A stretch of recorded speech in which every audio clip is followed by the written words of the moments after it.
নমস্কার, রাধে রাধে সবাইকে। গোপসোনার মিষ্টি আলাপে আপনাদের সবাইকে স্বাগত। আশা রাখি আপনারা সবাই খুব ভালো আছেন।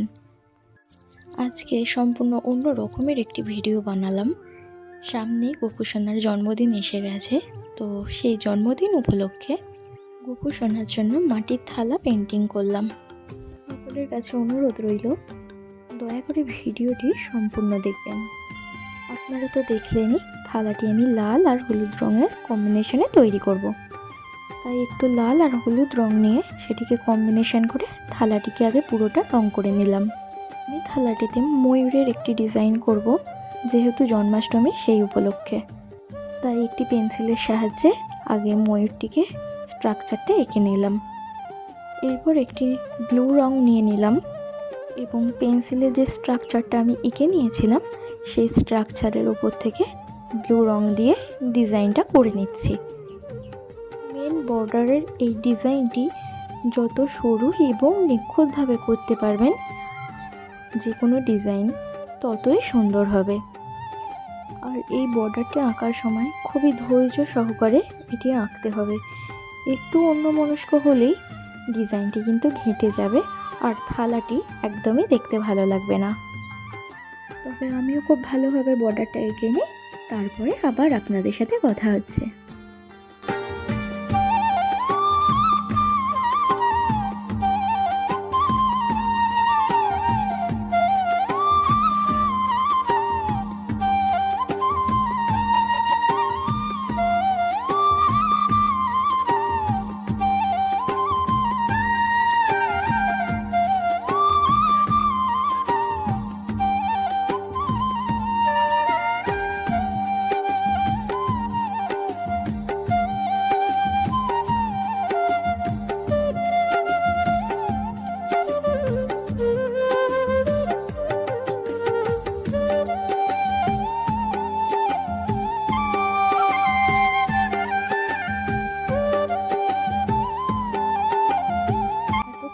ময়ূরের বডিটি এঁকে নিলাম।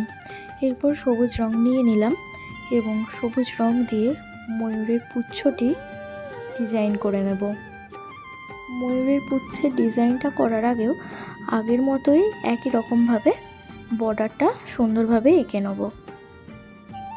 এইটুকু ডিজাইন করেই ময়ূরটা রেখে দেওয়া যেত, কিন্তু আমি চেয়েছিলাম ময়ূরটার ডিজাইনটা বেশ আর একটু বড় বানাতে। তাই আমি পাশ দিয়ে আরও একটু পুচ্ছ এঁকে নিলাম। পুচ্ছটি যতক্ষণ আঁকছি আপনাদের সাথে একটু কথা বলে নিই। বন্ধুরা, আপনাদের সকলকে অসংখ্য ধন্যবাদ। আপনারা সকলে আমার গোপসোনাকে এতটা ভালোবাসা দিয়েছেন, তাই জন্য খুব কম সময়ে আমার গোপসোনার পরিবার এখন 1000 সদস্যের একটি পরিবার। আপনাদের সকলকে অসংখ্য ধন্যবাদ। আপনারা এইভাবেই আমার এবং আমার গোপসোনার পাশে থাকবেন এবং আমাদেরকে ভালোবাসবেন আর আশীর্বাদ করবেন যেন আমরা আরও এগিয়ে যেতে পারি। আর গোপসোনার জন্মদিনে আপনাদের সকলের আমন্ত্রণ রইল। আপনারা কিন্তু অবশ্যই আসবেন আর গোপসোনাকে আশীর্বাদ করে যাবেন। আপনাদের সাথে গল্প করতে করতে রেখমের বর্ডার আঁকাটিও প্রায় শেষের দিকে। বন্ধুরা, আপনাদের বাড়ির গোপসোনাদের এটি কত বছর জন্মদিন পালন হচ্ছে সেটা কিন্তু অবশ্যই জানাবেন। আমার গোপসোনা আগের বছর ওর জন্মদিনের দিনকেই আমার বাড়ি এসেছিল।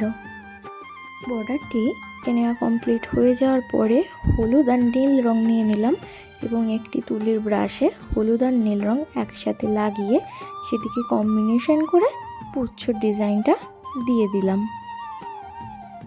পুচ্ছটি পুরোপুরি হয়ে যাওয়ার পর সবার শেষে কিন্তু পুচ্ছগুলিকে নীল রঙের বর্ডার করে দিয়েছি, যাতে পুচ্ছগুলি বোঝা যায়। এগুলি আঁকার জন্য কিন্তু একটি পরিষ্কার ব্রাশ ব্যবহার করতে হবে।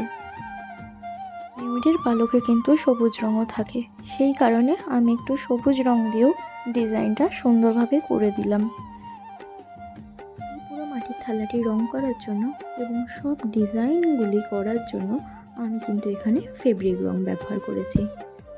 আমার কাছে এর থেকে বেশি কালার একদমই ছিল না, তাই আমার কাছে যে কটি কালার ছিল সেই রঙগুলি দিয়ে আমি চেষ্টা করেছি ময়ূরটি সম্পূর্ণ আঁকার এবং থালাটি ডিজাইন করার। যেহেতু ময়ূর খুবই উজ্জ্বল বর্ণের হয় এবং রঙিন হয়, তাই আপনাদের কাছে যদি আরও অনেক রকমের রং থাকে আপনারা কিন্তু অবশ্যই সেগুলোও ব্যবহার করতে পারেন। এতে ময়ূরটা আরও উজ্জ্বল বর্ণের লাগবে এবং ছবিটাও সুন্দর হবে। এরপর দিয়ে দিলাম একে একে সবুজ রং, হলুদ রং, সাদা রং, সব কিছু কম্বিনেশন করে ময়ূরের পালকটা সুন্দরভাবে তৈরি করে নিলাম। সাথে কিন্তু লাল রংটাও দিয়েছিলাম। সব রঙগুলোই কিন্তু এমনভাবে অ্যাপ্লাই করতে হবে যেন প্রত্যেকটা রং খুব ভালোভাবে বোঝা যায়। প্রত্যেকটা রং ভালোভাবে বোঝা না গেলে কিন্তু ময়ূরের পালকগুলো অতটা উজ্জ্বল বর্ণের লাগবে না। সব রঙগুলো ময়ূরের পালকে ভালোভাবে অ্যাপ্লাই করে নেওয়ার পরে কিন্তু যে রঙটা না দিলেই নয় সেটা হচ্ছে কালো রং। এই কালো রঙটি দিয়ে ডিজাইনটা করে নেওয়ার পর ময়ূরের পালকের যে উজ্জ্বলতা সেটি কিন্তু অনেক বেড়ে যাবে। তাই আপনারা চেষ্টা করবেন কালো রঙটি অবশ্যই দেওয়ার। বন্ধুরা, আপনাদের কাছে আমি আগেই ক্ষমা চেয়ে নিচ্ছি, তার কারণ আমার বাড়িতে পাখি থাকায় সেখান দিয়ে একটু নয়েজ আসছে, সেই কারণে আপনাদের হয়তো একটু ভিডিওটি শুনতে অসুবিধা হতে পারে। প্লিজ আপনারা কেউ কিছু মনে করবেন না। বন্ধুরা, এবার আপনারাই বলুন কালো রঙটি দেওয়ার পর ময়ূরের পেখমটা ঠিক কেমন দেখতে লাগছে? সুন্দর লাগছে তাই না? এই যা দেখেছেন, কথা বলতে বলতে লাল রঙটা ময়ূরের পালকে দিতে আমি একদম ভুলে গেছিলাম, তাই এখন লাল রঙটা দিয়ে নিলাম। ময়ূরের পালকগুলি আঁকা কমপ্লিট হয়ে গেলে এরপর ময়ূরের ডানাটির কাছে একটু লাল আর হলুদ কালার নিয়ে একই রকমভাবে কম্বিনেশন করে রঙটি করে ফেললাম। প্রত্যেকটা রং কিন্তু এমনভাবেই করতে হবে যেন প্রতিটি রং খুব ভালোভাবে বোঝা যায়। লাল আর হলুদ কালারের কম্বিনেশনটা খুব ভালোভাবে আমিও করে নিলাম। হলুদ কালারটা একটু কম পড়েছিল, যে কারণে আরেকটু হলুদ কালার দিয়ে সুন্দরভাবে রঙটা করে নিলাম। বন্ধুরা, আপনারা কে কোথা থেকে আমার ভিডিও দেখছেন সেটা কিন্তু অবশ্যই কমেন্টে জানাবেন। আর আমার গোপু সোনার এবং আমার ভিডিওগুলো আপনাদের কেমন লাগছে সেটা কিন্তু অবশ্যই জানাতে ভুলবেন না। আর হ্যাঁ, সকলকে শুভ জন্মাষ্টমীর আগাম শুভেচ্ছা। এরপর ডানাটিতেও লাল আর হলুদ দিয়ে কম্বিনেশন করা হয়ে গেলে নীল রং, সবুজ রং, হলুদ রং সব রকমের রঙগুলো মিশিয়ে মিশিয়ে একটি ময়ূরের পালকেরই ডিজাইন করে নিলাম। ময়ূরের এই পালকের ডিজাইনটি কিন্তু খুব সরু সরুভাবে করতে হবে যেন প্রত্যেকটা রং বোঝা যায় এবং খুব সূক্ষ্ম ডিজাইনটা হয়। ময়ূরটিকে আরও সুন্দর লাগার জন্য ময়ূরের গায়ের যে বর্ডারগুলো ছিল সেগুলি আরও রঙিন লাগার জন্য একটু হলুদ, সবুজ কালার দিয়ে রং করে নিলাম, সাথে লাল রঙটাও ছিল। গোপুসোনার জন্য এটি হলো আমার প্রথম থালা আঁকা। বন্ধুরা, গোপুসোনার জন্য থালার উপর ডিজাইন আমি এই প্রথমবার করলাম। ভুল ত্রুটি হলে অবশ্যই সেটা আমাকে জানাবেন, আমি চেষ্টা করব পরের ভিডিওতে ওই ভুলটি না করার। এই থালাটি ছাড়াও আরও বেশ কিছু জিনিসে আমি ডিজাইন করেছি, সেগুলো পরবর্তী পার্টে আপনাদের সাথে শেয়ার করব। এরপর ময়ূরের গলার দিকটা রং করার জন্য নীল আর সাদা কালার মিশিয়ে যে কালারটা তৈরি হলো স্কাই কালার মতো, এই কালারটি দিয়ে গলাটা রং করে নিলাম এবং এঁকে নিলাম ময়ূরের ঠোঁটটি। ময়ূরের ঠোঁট যেহেতু লাল হয়, আমিও লাল রং দিয়ে ময়ূরের ঠোঁটটা এঁকে নিলাম। ঠোঁট আঁকার পরের ধাপ হচ্ছে ময়ূরের চোখটি এঁকে ফেলা। কালো রং দিয়ে বেশি দেরি না করে আমিও ময়ূরের চোখটি এঁকে নিলাম।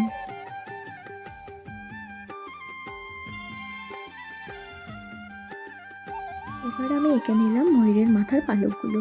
ময়ূরের মাথার পালকগুলো কিন্তু আমি লাল রং ব্যবহার করে এঁকেছি।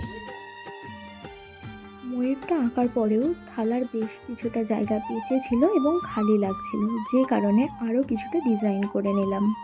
সম্পূর্ণ ডিজাইনটি যদি দেখাতে যেতাম ভিডিওটা অনেকটা বড় হয়ে যেত, সেই কারণে সম্পূর্ণ ডিজাইনটি দেখানো সম্ভব হলো না।